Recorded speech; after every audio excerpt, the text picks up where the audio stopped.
Welcome to this series of lectures that I organize at the campus, especially after Corona.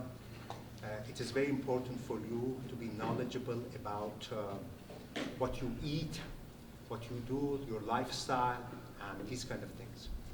Before we get to the topic and introduction of our wonderful speaker, I want to remind you about a few things about the logistics and the bookkeeping matters to keep everything in good order. First, I thank you for being on time, understanding, valuing, and respecting other people's times. So to be here by 3, that means a lot to me that you are responsible students. You will everyone get a form and keep it. At the end, you complete it, you look at it, read it. The things you want to do, you are not committed. If you say you want to write essay and you don't, that's okay. So, but it's important you record your check-in time, check-out time, and sign it, so that way we keep everything in order. For your presence, you will get 50 points. You write papers, you get additional points. You don't have to. If you do, you will. Also, since I have all of you in one location, tomorrow we are going to have a Zoom orientation meeting for the parade. Some of you, how many participating on the parade? Raise your hand. Quite a few of you, yeah. If you cannot come to the Zoom meeting tomorrow at 3, I will put on the YouTube. Make sure you look at it tomorrow. It's very important for you to take a look at it because this is not a rehearsed act. If you don't know what's going on, especially parades are very complicated. It's not the one location. We are going to keep on moving. So if you don't read instructions correctly, you'll be panicking, stressing out, calling me, which I cannot answer my phone during the parade, and it'll be problematic. Also, I noticed that a lot of students read the main home page. They don't click on the left-hand side, the menu bar. Make sure you read those things, grading system, rubrics, photography, pictures, evaluations, testimonials, stuff. That's one thing that I noticed. Some of you do not pay attention to the menu. You think it's the main page of home page is everything. No. You need to click on those and read the instructions carefully in every assignment. Any questions about the bookkeeping matters? No? So we have 2 more additional events coming up. Read the instructions. If you have questions, you can let me know. Now, about this lecture. This lecture, as I said, is very important personally for me because it has changed my life and I want to give the same impact to you. I wish I had a teacher like myself 30, 40 years ago, had a lecture like this. The things that I know now, I would have known 30 years ago, seriously, because you have to just educate yourself. If you depend on media and others to educate you, politicians, it's not going to happen. So we have a wonderful exhibit here. That's the result of years of research and hard work that I have planned for you. There are a lot of information. I know you can absorb all of them at the same time, but at the end, we will have time. You can review, take a look at it, and get the message. Some of them you may agree, some of them you disagree. That's okay. This is college. Everybody, we have academic freedom. You are entitled to your opinion. Back to our speaker. Our speaker's name is Dr. Will Tuttle. I have already put his short, brief bio on the website. He does not need introduction because he's a very Googleable person. Just Google him. You will see tons of pages about his page and what he does. He's coming from California. He's practicing veganism over 40 years. And he has given over 4,000 lectures all over the world. Not only United States, all 50 states, China, Thailand, Korea, you name it, Europe. And we are really privileged to have him to drive. He drew his car to here, not flying. So he's doing kind of several lectures. He was in Austin, going to Florida and some other states. Many other universities, colleges has invited him to speak. And his really masterpiece, among many others, is his World Peace Diet book that was the Amazon's bestseller in 2010. And he has some copies here. He will talk about these himself. So I don't want to go too much to details. He's the best really introducer himself that talk about his work. He can do a better job than I do. So let's give a Texas-sized big welcome to Dr. Will Tuttle.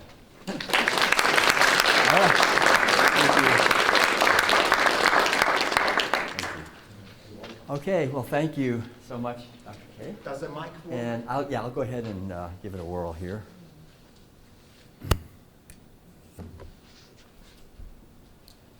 Are we on? All right, good. So thank you all for joining us here this afternoon. It's good to see you. And besides giving a hand to me, please give a hand to my wonderful spouse, Mal. She's in the orange, waving right now. That's nice. We drove all the way out here. I met Madeline in Switzerland about 30 years ago. And I always say the smartest thing I ever did besides going vegan was marrying Madeline. So one thing I did right.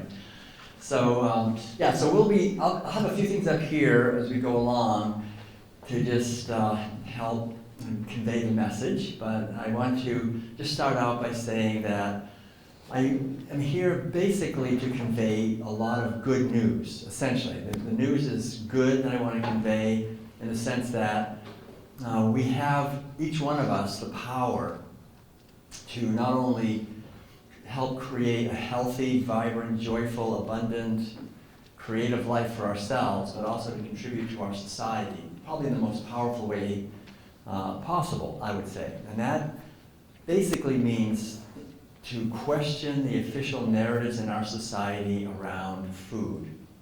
And food is probably the hardest thing to question the narrative about, because you're saying, wait a minute, that's my mother, my father, my grandparents, my friends, my neighbors, I love my food. Don't tell me I should question that. But the rewards are tremendous. And I think it's like anything, the bigger the risk or the challenge, the bigger the reward. And it's not really a risk, actually. I don't think it's, we've traveled around the world a lot, as we heard. We've been all over the place. Africa, Asia, Middle East, and all over Eastern, Western Europe many times speaking about this. And we've talked to quite a few people who have made the transition to what we're going to be talking about today, which I guess you all know, which is veganism, which is really just a fancy word for kindness. Actually, I think it's a better word, perhaps, or respect for other living beings. But when we've traveled and talked about veganism or respect for other beings, and I've talked to people about going vegan, which is, you've probably heard that before too, like when we kind of make a transition and we say, okay, I'm not going to eat meat, dairy products or eggs anymore, and see how that goes. I've asked them, do you have any regrets about this at all, that you did this? And I've never heard anyone say anything except, yeah, I have one main regret, which is, I just wish I had done it earlier in my life. That's the main regret I've heard, because it's tremendously positive. But I'm not here to sell anything. I don't get no advantage to me. It's just to share what I say is the good news, which is that all of us as human beings have been given a physical body that does not require any animal to suffer, to get all the nutrients that we need to be healthy and to thrive and celebrate our lives here. So that's the basic good news. There are no nutrients that animals create, right? All the nutrients, if we eat meat, dairy products, or eggs, the nutrients, the vitamins, the minerals, the protein, amino acids, the essential fatty acids, everything in those types of foods was originally created by plants, right? So the animals eat the plants. So instead of eating the animals, we can just eat the plants directly, and we cut out the middle animal, right? We cut out the middle animal. And when we do that, we cut out all the toxins, because these animals concentrate a huge amount of toxins, and toxins are what make us very sick and unhealthy, and also really create, I would say, at a deeper level, a very exploitative situation. We're talking about exploitation of animals, but also of us, right? We're also, in many ways, being exploited. And so the whole idea is to understand how this works. And as Dr. K said, you are not going to hear this on the mainstream media ever, because The mainstream media is basically a mouthpiece for the corporations, and I understand this in my bones because my father owned a chain of newspapers. So I learned early on not to trust the media, because I could see when I was sitting around the table, my father would talk to my mother and say, well, you know, we can't run that news article because so-and-so advertiser wouldn't like it, right? And you can't run, when you turn on the TV or the radio or look at a newspaper or anything, even now social media, the pharmaceutical, medical, food, chemical, banking, these big industries have interests, and they don't want you to know certain things, and they advertise, and they basically determine what is going to be on the media. And it's pervasive, so we have to gather like this where nobody knows and talk about things. And this is what you're not going to hear anywhere else, so so that's what I want you to know. So I'm going to talk about health, and one of the things that I think we need to be aware of when we think of being healthy, we think typically of our physical body, right, our physical health. And I think physical health is critically important. A lot of people who are vegans, and veganism, like I said earlier, is compassion for animals. So a lot of people say, well, I'm not going to eat meat, dairy products, I don't care about my health, I just don't want to pay someone to stab animals all day. I care about animals, I'm not going to contribute to that, right? I don't want to pay for that. But I think that's very noble and good. And I think there's also an element of health that is important, because some people will say, well, I don't care about my health, I only care about animals. That's very altruistic and compassionate and so forth. But if we're not healthy, then it's hard to live a fulfilling, joyful, creative life. So being healthy and taking responsibility for our health, I think, is one of the greatest gifts we give to ourselves and all of our loved ones, the people around us, and the whole world. Because when we have a society of radiantly healthy, energetic people who get up in the morning and have energy to go zooming through the day, the whole day, and feel great, then that is much better. Because we're paying billions of dollars in healthcare. As you know, the healthcare system in the United States is the most expensive in the world, bar none. And yet, it's number one. But when you look at the actual health of the Americans, instead of being number one, we're like I don't know, it's 47 or something. We're way down there on the list. So a lot of it has to do with the power of the pharmaceutical medical complex and with the food, and with the fact that a lot of us are not taught to take responsibility for our health. We're taught very often, if we're not feeling well, to take a drug, right? Go to the doctor, take a drug. So that's something I have not done. I have not been to a drugstore for, I think I figured it out, 48 years. I haven't. So, I just don't go there. I don't go to doctors or to drugstores or anything like that for anything. I haven't had health insurance. I'm now almost 70 years old, believe it or not. And so, eating a healthy diet is gold for yourself and for your loved ones and for the whole earth. Because people take drugs, right? And this is happening. Like I take drugs because I have a headache or sore throat, or I have cancer, or I have heart disease, or blood thinners, all these things. And they go through us, they end up in the water, and they're finding it's affecting animals. There's a lot of antidepressants people take because they're not happy. And they're finding that dolphins off the coast of California are starting to beach themselves and commit suicide, and I think it might be because of these toxic drugs that are in the water that they're swimming in, and they're, of course, drinking and breathing. So everything affects everything. Everything is interconnected.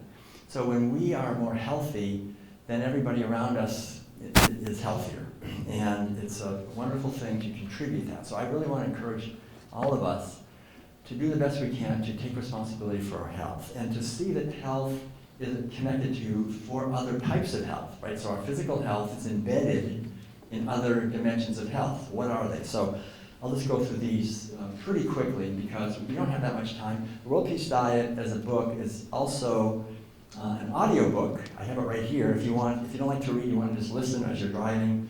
This is, of course, from the ancient days when we actually had CD players in our cars, but anyway, that's 13 and a half hours long. And so as a vegan, I try to practice compassion for other sentient beings, so I don't want to keep you here for 13 and a half hours. But basically I could, because there's so much information that I'd love to share with you. We just don't have time. I only have about an hour.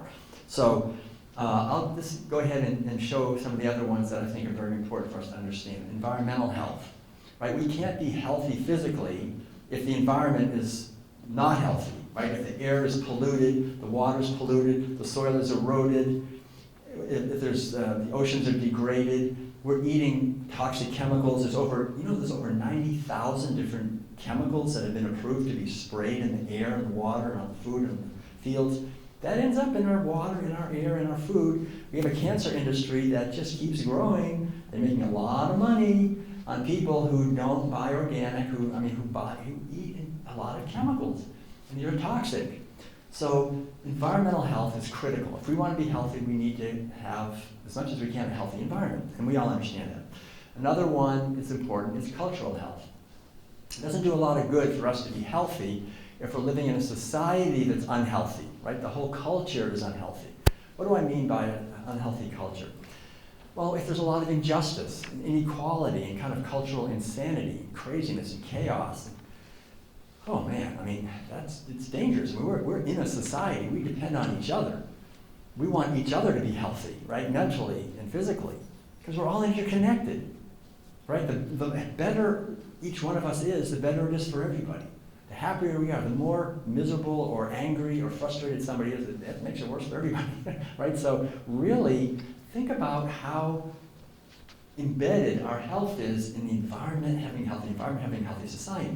So these are the three outer dimensions of health. There's also two other dimensions of health that are very important. I would say probably even more important than these, because this is the inner dimension. So the inner dimensions of health are basically psychological health, which has to do with the health and quality of our consciousness. Right? It doesn't do a lot of good if we have a healthy body and so forth, but then mentally we're miserable, we're frustrated, we're depressed, we're anxious, and so forth.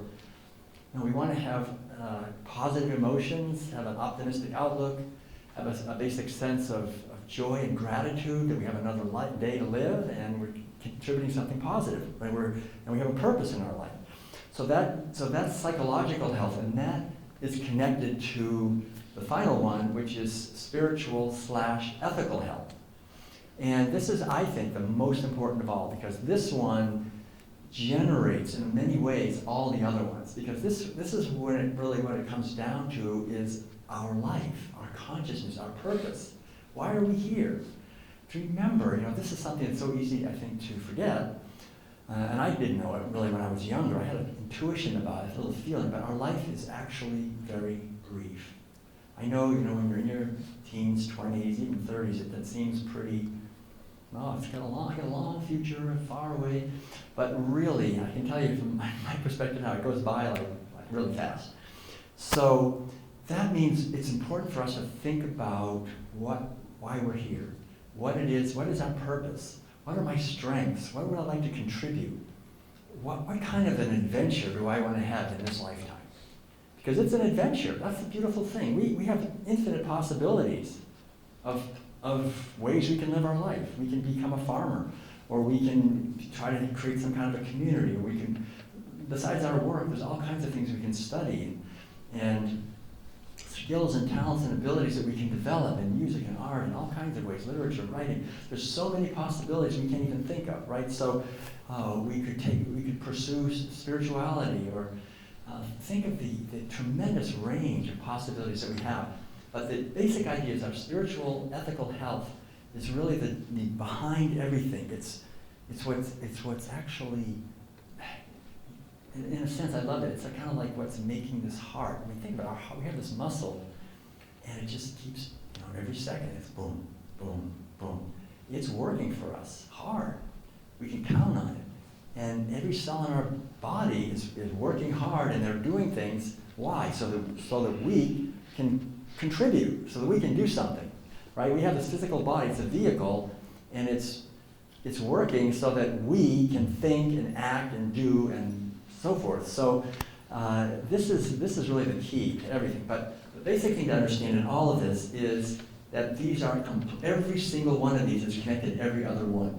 And anything that will support one will support the others. And anything that drags one of them down will drag down all the others. So all of this is interconnected. The more The better the cultural health, the better the spiritual health, the better the psycho. I mean, everything is interconnected. So this is something to just contemplate and be very aware of, how these are interconnected, how we as an individual person, a human being, are basically partaking of and fulfilling and contributing to all 5 of these all the time, every day.